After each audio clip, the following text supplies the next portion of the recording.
ఈ వీడియోలో మనం పావు ఎక్కం గురించి తెలుసుకుందాం. పావు ఎక్కము దీన్ని ఏమంటాం? పావు అంటాం. 1/4 పావు ఎక్కము అంటే first table, second table, third table అంటాం కదా, అలాగే 1/4 టేబుల్ అనమాట. 1/4 టేబుల్ TABLE 1/4 టేబుల్ పావు ఎక్కము. దీన్ని ఎలా రాయాలో నేర్చుకుందాం. ఇది 6th క్లాస్ ఫ్రాక్షన్స్ చేసేటప్పుడు బాగా ఉపయోగపడుతుంది అనమాట. 1 × 1/4 దీని అర్థం ఏంటి? 1 ×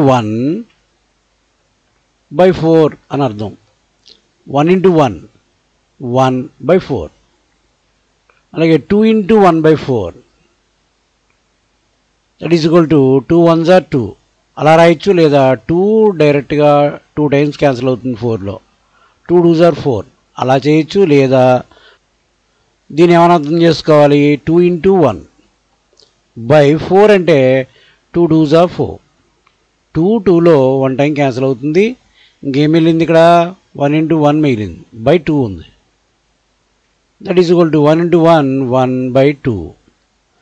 అంటే దీన్ని అర్థం చేసుకోవాలంటే ఇలా అర్థం చేసుకుంటాం, లేదు డైరెక్ట్గా చేసేయచ్చు. అలవాటు అయిన తర్వాత 2 1s are 2 2 2s are 4 ఇంకేం మిగిలింది? 1 × 1/2 అప్పుడు 1/2 మిగులుతుంది అనమాట. అలా కూడా అర్థం చేసుకోవచ్చు. 3 × 1/4 next that is equal to 3 × 1 1/4. 3 × 1 is equal to 3/4. దీన్ని ఇలా వదిలేస్తాం. తర్వాత 4 × 1/4 దీని అర్థం ఏంటి? 4 1s are 4 ఇంకా 1 × 1 మిగిలింది. That is equal to 1 × 1 1.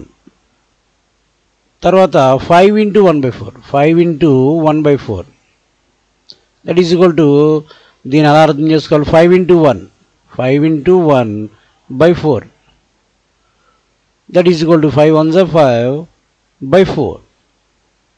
దీన్ని ఇది ఇంప్రాపర్ ఫ్రాక్షన్. ఇంచేత న్యూమరేటర్ పెద్దదిగా ఉంది, డినామినేటర్ చిన్నదిగా ఉంది, కాబట్టి ఇది ఇంప్రాపర్ ఫ్రాక్షన్ అంటాం.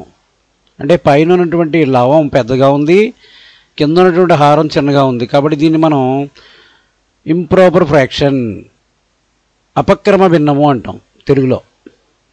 దీన్ని మిశ్రమ భిన్నంగా రాయాలి. అంటే మిక్స్డ్ ఫ్రాక్షన్కి ఎలా రాస్తాం? 5ని 4తో డివైడ్ చేయాలి. 4 1s are 4. అప్పుడు 5 - 4 ఏమవుతుంది? 1 అవుతుంది. అంటే ఏమని రాయాలి? Mixed fraction 1 1/4 1 1/4 that is equal to 1 1/4. This is the result. తర్వాత 6 × 1/4 that is equal to 6 × 1 6 6 1s are 6/4 that is equal to 6ని ఏమని రాయొచ్చు? 2 3s అని రాసుకోవాలి. 4ని 2 × 2 అని రాసుకోవాలి. దట్ ఈజ్ ఈక్వల్ టు 2 2లో 1 టైం క్యాన్సిల్ అవుతుంది. 2 1s are 2 ఇంకేం మిగిలింది పైన? 1 × 3 3 1s are 3/2 3/2. ఇది ఇంప్రాపర్ ఫ్రాక్షన్, అపక్రమ భిన్నం. దీన్ని మిశ్రమ భిన్నంగా మారిస్తే అంటే 3ని 2తో భాగించాలి. 2 1s are 2 3 - 2 1 అంటే ఏమన్నా రాయాలి? ఇప్పుడు మిశ్రమ భిన్నాన్ని 1 1/2 అని రాసుకోవాలి. 1 1/2. తర్వాత 7 × 1/4 7 × 1/4 దీని అర్థం ఏంటి? 7 × 1/4 అని అర్థం. 7 1s are 7/4. ఇది అంతే, అపక్రమ భిన్నము, ఇంప్రాపర్ ఫ్రాక్షన్. 7ని 4తో డివైడ్ చేద్దాం. 4 1s are 4 4 2s are అయితే 8 అవుతుంది. 7 కన్నా పెద్దది కాబట్టి మనం 4 1s తీసుకుంటే సరిపోతుంది. 4 1s are 4 7 - 4 3 మిగులుతుంది. దీని ఏమన్నా రాయాలి? 1 3/4 1 3/4 అని రాసుకోవాలి.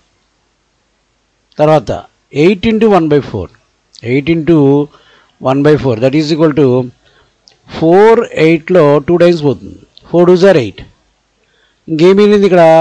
2 × 1 మిగిలింది. 2 1s are 2 అలా అర్థం చేసుకోవచ్చు. తర్వాత 9 ఇంటూ 1/4. దీని అర్థం ఏంటి? 9 into 1/4. That is equal 9 1s are 9/4. ఇది ఇంప్రాపర్ ఫ్రాక్షన్. అంటే 9ని 4తో డివైడ్ చేద్దాం. 4 2s are 8. 9లో 8 తీసే 9 - 8 is equal to 9 - 8 is equal to 1. 2 mixed ఫ్రాక్షన్కి రాస్తే 2 1/4. 2 1/4. తర్వాత 10 ఇంటూ 1/4. 10 ఇంటూ 1. 10 1s are 10/4. దీని అర్థం ఏంటి? 10 అంటే 2 5s అని రాసుకోవచ్చు. బై 4 అంటే 2 2s. 2 2s are 4. 2 2లో 1 టైం పోయింది. 2 1s are 2. ఇంకేం మిగిలింది? 5 1s are 5/2 మిగిలింది. 5/2 అంటే 5ని 2తో డివైడ్ చేయండి. 2 2s are 4. 5 - 4 1. ఏమన్నా ఇప్పుడు మిశ్రమంగా రాస్తే 2 1/2.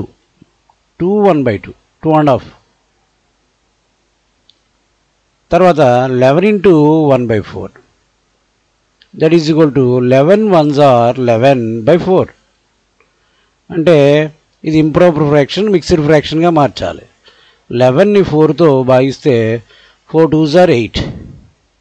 11 - 8 3. అంటే 2 3/4.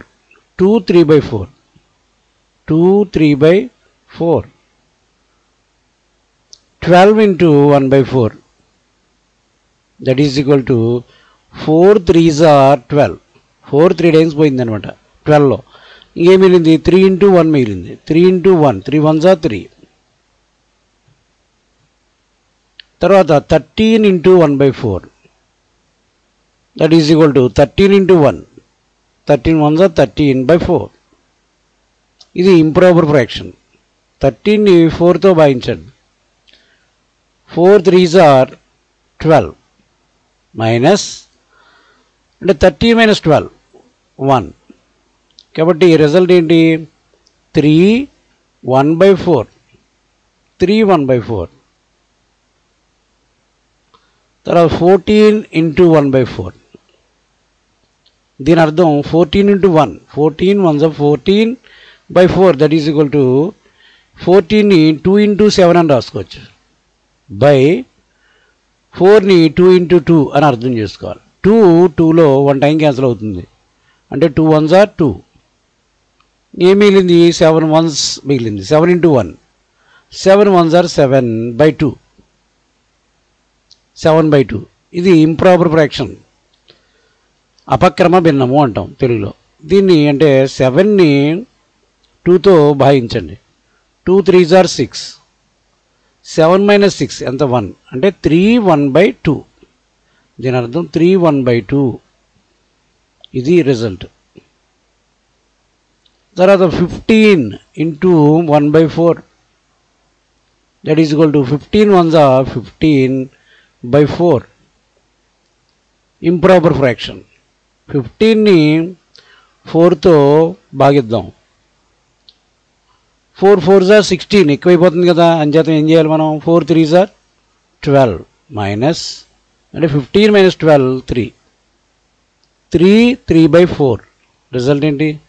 3 3/4. ఇది మిక్స్డ్ ఫ్రాక్షన్. తర్వాత 16 ఇంటూ 1/4.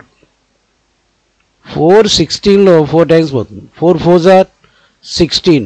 ఇంకేం మిగిలింది? 4 into 1. 4 1s are 4.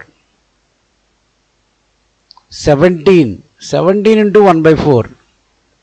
That is equal to 17 into 1. 17 1s are 17/4. ఇది ఇంప్రాపర్ ఫ్రాక్షన్. 17ని 4తో భాగిద్దాం. 4 4s are 16. అంటే 17 - 16 1. 4 1/4. 4 1/4.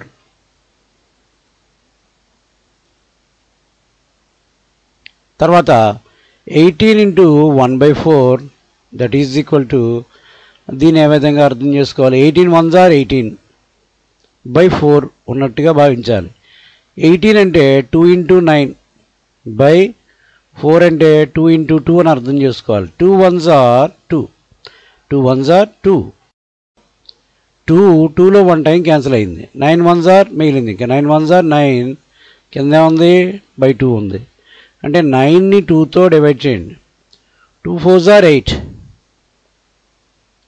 తీసేయండి. 9 - 8 1 అంటే 4, ఏం మిగిలింది 4, 1/2, 4.5. తర్వాత 19 × 1/4. దీని అర్థం 19 × 1, 19 1s are 19/4 అంటే 19ని 4తో భాగిద్దాం. 4 5s 20 ఎక్కువైపోతుంది కదా, అంచేత 4 4s are 16. 19 - 16, 9 - 6 3, 1 - 1 0. అది రాయక్కర్లేదు. కాబట్టి ఏమని రాసుకోవాలి మనం? 4 3/4, 4 3/4. ఇది మిక్స్డ్ ఫ్రాక్షన్, మిశ్రమ భిన్నం. ఇది అపక్రమ భిన్నం, ఇంప్రాపర్ ఫ్రాక్షన్. 1/4 అని ఉంది కదా, అది ప్రాపర్ ఫ్రాక్షన్. ఏం చేత ఇది లవం చిన్నగాను హారం పెద్దగాను ఉంది. న్యూమరేటరు చిన్నది, డినామినేటరు పెద్దదిగా ఉందన్నమాట. అంచేత దీన్ని ప్రాపర్ ఫ్రాక్షన్ అంటాం, దీన్ని ఇంప్రాపర్ ఫ్రాక్షన్ అంటాం, దీన్ని మిక్స్డ్ ఫ్రాక్షన్ అంటాం. చివరిది 20, 20 × 1/4. 4 5s, 4 5s are 20. ఏం మిగిలింది? 5 × 1, 5 1s are 5. ఈ విధంగా 1/4తో 1 నుంచి 20 వరకు మల్టిప్లై చేయడం నేర్చుకున్నాం. ఇదే విధంగా ఏ సంఖ్యనైనా సరే 1/4తో మల్టిప్లై చేసేటప్పుడు ఈ విధంగా చేయడం అలవాటు చేసుకోవాలి. దీన్ని 1/4 టేబుల్ అని పెదబాల శిక్షలు ఇవ్వడం జరిగింది, దాన్ని మనం నేర్చుకున్నాం. ఇది 1/4 టేబుల్. ఈ విధంగా 1/4 టేబుల్ని మనం అర్థం చేసుకోవాలి.